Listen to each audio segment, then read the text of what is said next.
Hello, everyone. Hope you're all well. I wanted to continue on my Legend series, and I haven't given Pakistani cricketer for a long time because of all the issues that happened between India and Pakistan.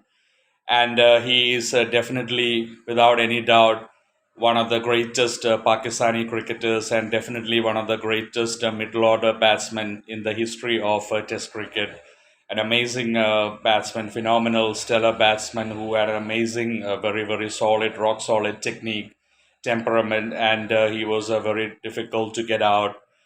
And he is the only cricketer in world cricket history to have scored 11 centuries, to have scored test centuries in all 11 test venues, which obviously is India, Pakistan, Sri Lanka, Bangladesh, Australia, New Zealand 6, South Africa 7, England 8, West Indies 9, Zimbabwe 10, and he scored a test century in UAE as well, United Arab Emirates, which was a neutral venue for Pakistan.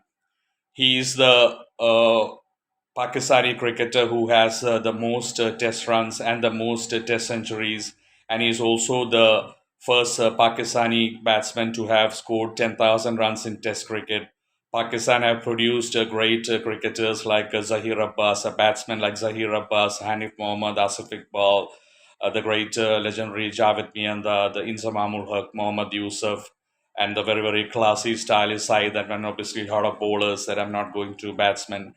And he was just excellent. And he is someone who has a record of five Test centuries in the fourth innings. He, together with Kane Williamson, has five Test centuries in the fourth innings, which is a record. And he is one of the very few players, handful of players in Test cricket history who has more than a 50% conversion ratio in say half centuries to centuries. He has 34 centuries and 33 half centuries, which is shows that once he got in, it was extremely difficult to get him out. And he's also someone who has scored three successive Test hundreds against Australia, which only Herbert Sutcliffe has done before. And he has 63 Test century partnerships together with him in Test cricket, which is one of the highest. And he also has 23 away Test centuries, which is the highest for a Pakistani and one of the second overall in cricket history as well. He's also the first Pakistani to take, and the only Pakistani to have taken 100 test catches, was an excellent slip fielder, also a very skillful fielder who got a lot of runouts. And he was the captain of Pakistan, and he led the Pakistani team to the 2009 World Cup T20 triumph in England when they beat Sri Lanka in the finals at Lords after they had lost to India in the inaugural World Cup that was held in South Africa. I am talking about the phenomenal Younis Khan of Pakistan, who was an excellent batsman, who had an amazing, solid technique, and who was absolutely class batsman in Test cricket. And he was an absolute gentleman, a classy player as well, but always behaved well, had always had a huge smile on his face, and always played cricket in the true spirit of its nature. And the great Michael Clarke, captain of Australia, once said that he's one of the few gentlemen in this game of cricket and was a very classy player as well. He was born November 29th, 1977 in Pakistan, and in all he played 118 test matches for Pakistan, and he scored a staggering 10,099 runs with a stunning average of 52.04 and scored 34 test hundreds, which is a record for Pakistan, and his highest was a mammoth 313. In one-day internationals, he played 265 matches for Pakistan, and he scored 7,249 runs, and he also scored seven hundreds in one-day internationals. And he was an excellent player of spin bowling, one of the best ever players of spin bowling. And he was very strong on the leg side. Normally, subcontinent players are very strong on the leg side, especially the yesteryear players. And he was extremely solid and strong on the leg side. And flick shot was his best. Was an excellent flicker.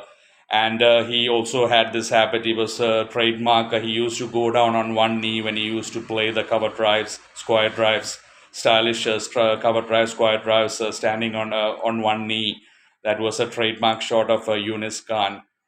And he also has a staggering average test average against India. He has an average of 88.06 against India, showing his masterfulness against spin bowling as well.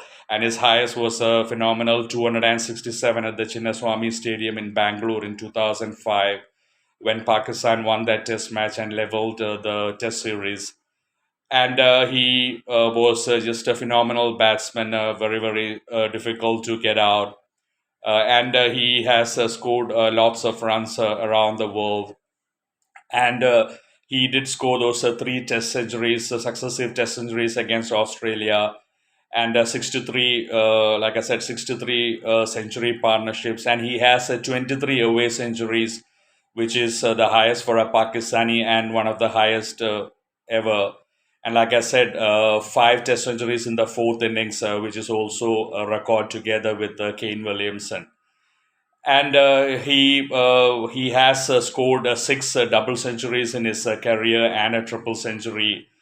And he did score tons of runs. I mean, he is the one who broke the legendary Javed Miandar's record for Pakistan, and he has the most test runs and the most centuries for Pakistan in Test cricket. And someone who was just excellent, and he was a very skillful fielder. Is the only Pakistani and the first Pakistani to have taken 100 test catches. Was an excellent slip fielder, and he was also a very skillful fielder. He used to get a lot of run-outs in one-day cricket as well. And once when there was a statistics, he was one of the fielders in the world who has initiated most run-outs. A very skillful fielder, not a great asset for Pakistan normally fielding. And Younis Khan will always be remembered as one of the greatest middle order batsmen in Test history.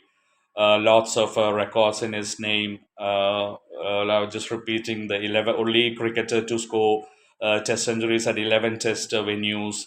Highest runs, highest centuries for Pakistan. First Pakistani to score 10,000 runs. 63 century partnerships in Test cricket. Uh, 23 away Test centuries, five test centuries in the fourth innings, staggering average of 88.06 against India. And obviously, he was the captain as well, who led Pakistan to the 2009 World Cup triumph in England. And he was a very, very steady, rock solid batsman. Pakistan normally have a habit of losing a lot of wickets, but he is the one who held the Pakistani batting together. Very, very solid batsman, and was very difficult to get out. And he is someone who was an excellent ambassador for Pakistan cricket, for world cricket, an amazing, stellar batsman with a solid, solid technique, temperament, an absolute gentleman. And he was a true role model for youngsters growing in Pakistan and for anyone around the world. His batsmanship, the way he behaved himself, conducted himself on the field. And I just want to say thank you so much to Younis Khan. Coming from India, I have always been a very huge fan of Younis Khan, and a huge admirer of your batting. And you are an excellent role model. Your batsmanship, the way you conducted yourself on the field, always having a huge smile. The way you played spin bowling, the masterful way you handled spin bowling, your extreme strength on the leg side, the way you used to go down on one knee and play the cover drive squares will never be forgotten. Your fielding and just that calm presence in the field as a batsman or as a fielder, leading Pakistan to the 2009 World Cup triumph. Thank you for everything you have done for Pakistan cricket, for world cricket. Thank you for inspiring a generation of young cricketers, including me. It was always an honor, privilege, blessing to watch you bat. And thank you for all the memories. You will always go down as one of the greatest Pakistani cricketers, and definitely one of the greatest middle order batsmen that the wonderful game of cricket has seen. Take care, everyone. Thank you, Younis Khan, again. Take care, everyone. Thank you for supporting me. Take care. Good Friday, Easter on the way. So, my uh, blessings, my prayers and thoughts with everyone. Take care. God bless you.